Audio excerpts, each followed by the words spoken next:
ഇന്നത്തെ സുവിശേഷം മത്തായിയുടെ 10-ാം അധ്യായം 1 മുതൽ 7 വരെ തിരുവചനങ്ങളിൽ അതിൻ്റെ ആരംഭത്തിൽ തന്നെ ഈശോ ശിഷ്യന്മാർക്ക് ഒരു പ്രത്യേക അധികാരം കൊടുക്കുന്നതായിട്ടാണ് നമ്മൾ കാണുന്നത്. ഈശോ ആദ്യമായിട്ട് ശിഷ്യർക്ക് കൊടുത്ത അധികാരം ഈ സുവിശേഷ പ്രകാരം പിശാചുകളെ ബഹിഷ്കരിക്കാനാണ്, തിന്മയെ ബഹിഷ്കരിക്കാൻ. അതായത് മനുഷ്യകുലം മുഴുവൻ തിന്മയുടെ, അവൻ ദുഷ്ടൻ്റെ പിടിയിലാണെന്ന് ദൈവത്തിൻ്റെ വചനം ഓർമ്മിപ്പിക്കുന്നു. അതിന് വിടുതൽ കൊടുക്കാൻ ആരെങ്കിലുമൊക്കെ വേണം. ഈ സ്വർഗരാജ്യം വരുമ്പോൾ സ്വർഗരാജ്യം തിന്മയിൽ നിന്നുള്ള ബന്ധന വിമോചനമാണ്.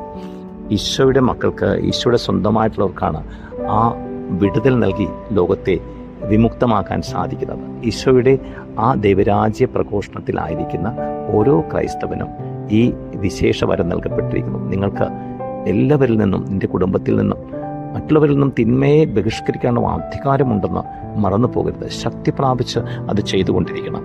ആമേൻ.